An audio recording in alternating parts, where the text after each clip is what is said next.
Do you feel scattered and all over the place, really? When our lives and our environment are disorganized, it can feel overstimulating and it can make it harder to get things done. So I want you to tune into this episode to learn how to get your ish together by becoming more organized and more productive. If you're new here, I'm Dr. Tiffany Shelton-Mariol, neuropsychologist, published author, and founder of Mod Ambition. I post every week about how to plan, manifest, and enjoy your dream life. If you're into that, please tap that subscribe button or that follow button and join me every single week. By the end of today's episode, not only will you have easy strategies to feel more organized, but you're going to have tools to feel on top of things so you can set yourself up for success. Be sure to stay until the end because I'm going to share a free productivity resource that you do not want to miss out on. Okay, so let's just jump right in. First off, I want you to hold back on that urge to start buying storage containers, and trust me when I say the first step in becoming more organized in your life is planning. We want to start this process with intentionality, not frantic reactivity to the chaos that may be in your life right now. So in order to make this a lifestyle change and not just an impulsive whim, we want to start with an intentional plan that serves your unique life. After all, as professional organizer Peter Walsh says, clutter is not just the stuff on the floor. It's anything that stands between you and the life that you want to be living. So here's what to include in your plan to become more organized and more productive. First, I want you to include your intention. Define why is becoming more organized and productive important to you. It may be helpful to ask yourself, what goals does this organization and productivity support? Once you know that, you're going to have a deeper understanding into how this is going to impact your life. And like I said, understanding your why is going to help you have that motivation to continue along in this journey to make it a lifestyle change. So when it comes to me, my why for being more organized is really about lessons that I learned from my first business, Conscious Life Shop, from not being organized in my business and getting swallowed by all the different life things in my life at the time. At that time, I was juggling, my business. I was also getting my PhD. I was in a pretty serious relationship with my now husband. And so juggling all those things, I just started to let things get a little bit disorganized in my business. And I really noticed the things and the parts of my life that I was really organized in, like my PhD, for instance, being a student, I was really organized. I used a planner. I had file systems for everything. Everything was organized. I was able to stay on top of that really well. However, on the business side, I wasn't as organized, and I was able to see how that allowed things to fall into the cracks. So my why now of really staying organized is really building on those lessons that I've learned in the past of how it really disrupts my life and really sets me up for failure when I'm not organized. Next, when planning to organize your life, I want you to prioritize what in your life needs the most attention. So according to Alanya Fingal, I might have pronounced that wrong, but she's the Organized Money here on Instagram. Here are 5 life categories to consider when trying to plan for a more organized and productive life. So you can consider your schedule, your finances, your meals, your work, and your routines. And looking at those life areas can be a good place to start when you're trying to plan how to become a more organized person. Third, when you're planning to become more organized and productive, I also want you to think about when are you least productive and what actually is getting in the way. Likewise, when does your life really get disorganized and what are the triggers? For me, for example, my life gets very disorganized when I get a case of the yeses. So I start to say yes to way too many projects and demands, and I find myself with too much on my plate. This usually leads me to being less organized, to neglect the systems that I'm using because I'm so strapped for time. Do that in your own life. Kind of take an audit of what kind of gets in your own way of being organized and what are some triggers that cause you to fall back into being disorganized in your own life. Then lastly, when it comes to this planning for becoming more organized, becoming more productive, I want you to decide on a deadline for when you're going to start implementing everything that we talk about today. Having that deadline of when you say, okay, I'm going to start this today, I'm going to start either gradually or have a time frame to get a jump start, whatever that case may be. I want you to decide now and be really intentional about when you're going to implement what you're learning in this video today and not just continue thinking about it. Okay, moving on to the next step in the process. Have you ever watched any of those organization shows like The Home Edit? And you notice that before they even get about the organization work, things get a lot worse before they actually look all sparkly and nice. This same thing is going to happen when it comes to organizing any part of your life, physical or even mental, really. And I call this stage the preparation stage. By the way, some of you may notice I'm using the Mod Ambition pillars to having it all without overwhelm to tackle this. So there's plan, prepare, and productivity. So preparation. When it comes to preparing for anything, I like to think of it as a metaphor of a glass of water. You're going to empty it, you're going to refill it, and then you're going to refresh it like a lemon squeeze. So empty, refill, and refresh, making it pretty. So let's start with the empty, which is decluttering. Before we can organize anything in your life, you have to get rid of what you don't need. For your schedule, this may mean eliminating tasks that don't bring you closer to your goals, or it can be very practical, like essentializing the tools you use to track your finances. For your home or your workspace, this usually means getting rid of the clutter, getting rid of the noise, and anything that no longer really serves you. And during this phase, it's important to decide how you're going to approach it. The lazy genius, I think her name is Kendra Adachi, cautions us against what she calls big trash bag energy, when you manically or impulsively tackle your clutter and organize a part of your home in one big project. I say you have to decide what works best for you between trash bag energy and gradually decluttering. I know personally for myself that trash bag energy sometimes is what pushes me to actually get ish done. So you have to think about what's best for you and the time of the life that you're in. And then next step in preparation is that refill. So you're going to begin to place things back in your schedule or your room or whatever it is you're organizing in a way that's really intentional. This means setting up your spaces for organizational and productivity success, setting yourself up for success. And when it comes to physical organization, make sure everything has a space and use labels for reminders to help yourself remember.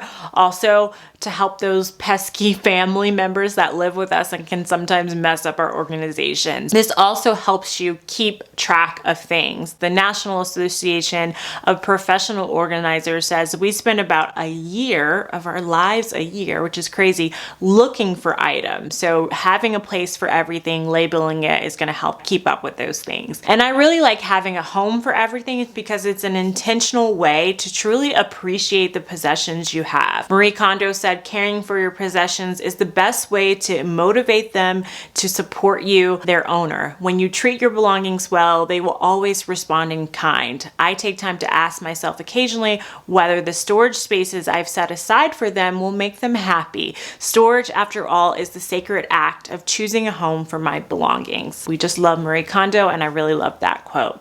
Lastly, in preparation, it includes refreshing. So when it comes to organizing and productivity, this means incorporating grace in that upkeep of being organized.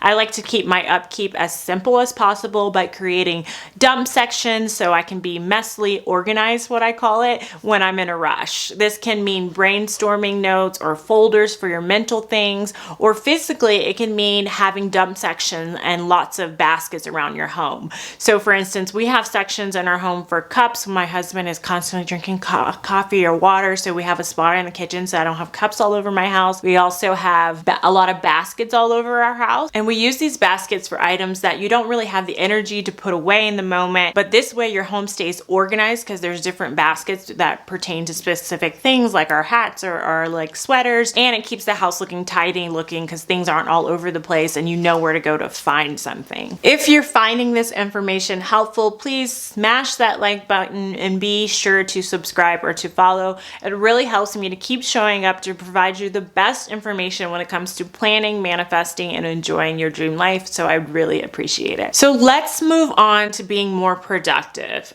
Tim Ferriss said, focus on being productive instead of busy. And I really like that quote because just because you're busy doesn't mean you're getting things done or moving closer to your goals. We want to be productive. And I have 3 strategies that are going to help you be more productive. The first strategy is using systems and routines. This is going to help you save a ton of time by putting your task on autopilot. And it also helps you by utilizing batching and habits and planning. So here are some systems and routines that I use use in my own life to be more productive. First up is cleaning routines for both digital and physical spaces. So I have cleaning routines in the morning and the afternoon.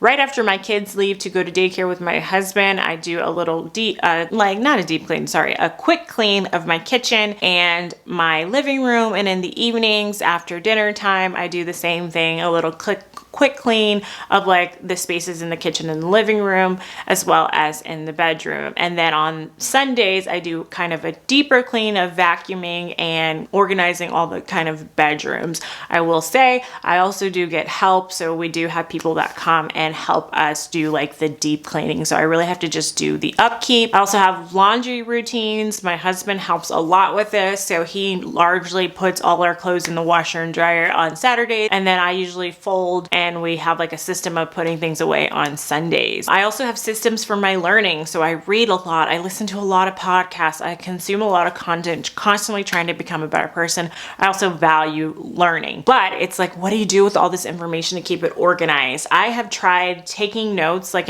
on specific books and going back and rereading them. But let's face it, you never really go back and read those things. So what I like to do instead is put that material in a place where I'm actually going to use it. Speaking of systems and routines, I have SOPs in my business, even if it's just things that I do for everything that I do.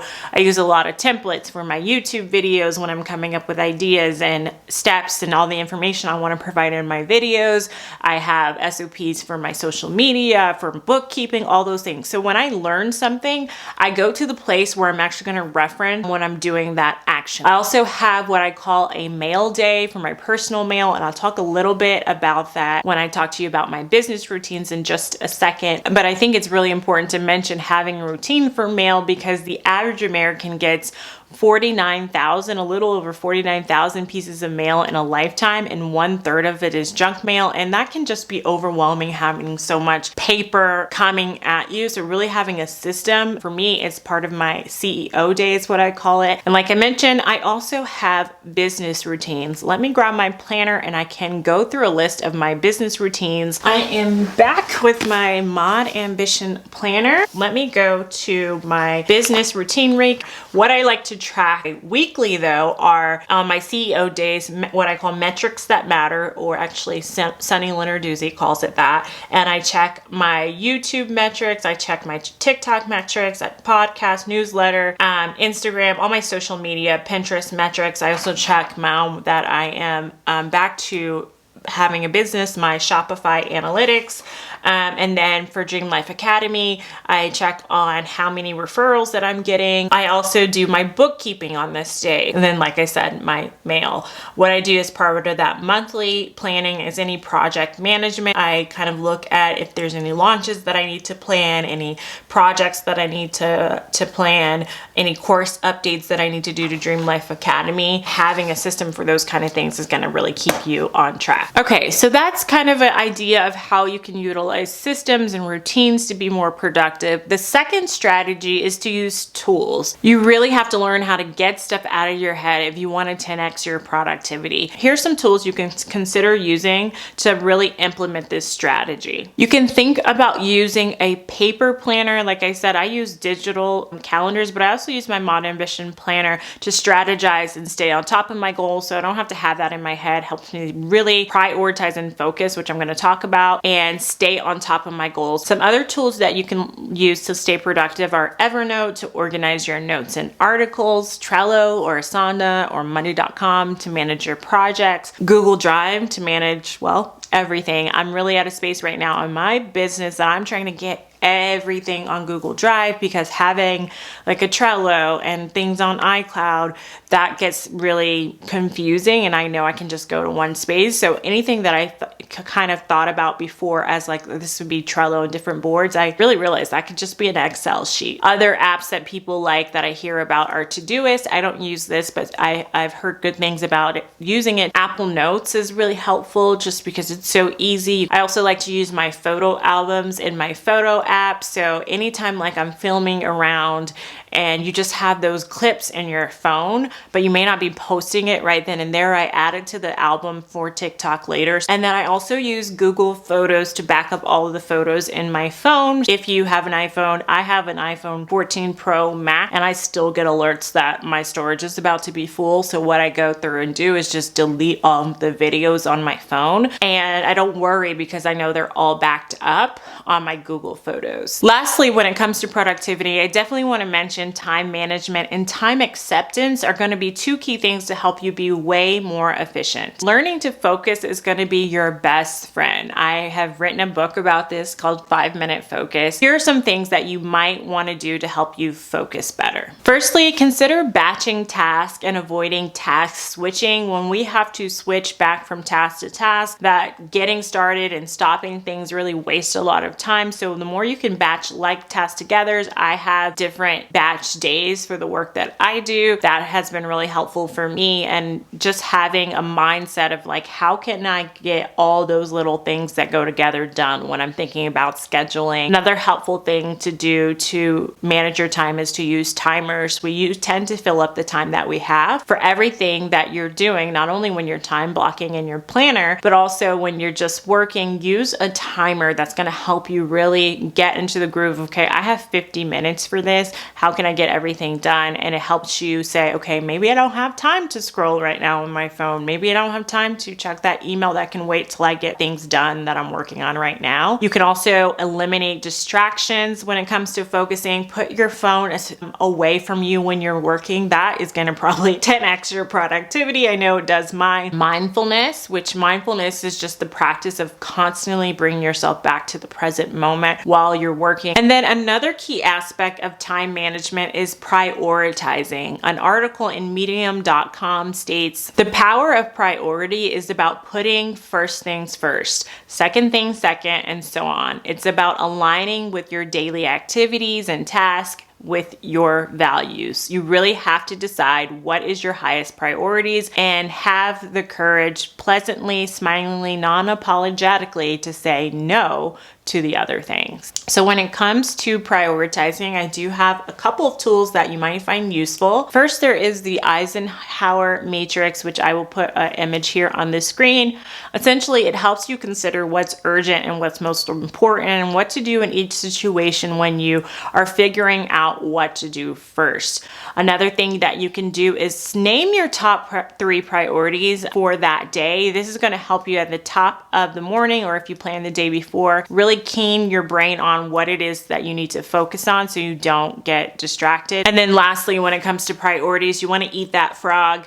Brian Tracy wrote the book, Eat That Frog, which I really love Brian Tracy. You can check out his book, but essentially it's all about scheduling and doing those hardest tasks, those priority tasks, first thing in the morning, first thing in the week, getting those things out of the way before you go focus on a little shorter task or more fun tasks. What are the main things you need to get done in the day, and how can you move those up in your schedule, especially considering as a neuropsychologist, we know that our most effective time for most people, there's very few people that this is not true for, but for most people, our most effective brain power time is in the morning, and we kind of slowly lose it throughout the day. So really taking advantage of that brain power in the morning. Lastly, I want to put a screenshot here on the screen of some books that you might find helpful to be more productive and organized. You can just take a screenshot. I'll put it right here. And as promised, I have a very special resource for you, and it's completely free. It's 23 goal ideas to boost your productivity. It's the beginning of the year. I know a lot of you are thinking about your goals for the year. This goal list is going to help you specifically hone in on goals that are going to move you closer to being more productive. So be sure to check it out. It is linked in the description below. And I would love to end this episode by offering an intention for you this week. May you approach your journey to becoming more organized and productive with grace, self-compassion, and self-love. I also want to say, if you enjoyed this episode, please like it or follow the podcast, and definitely please subscribe to my YouTube channel. It really helps me keep showing up for you guys. And until next time, namaste.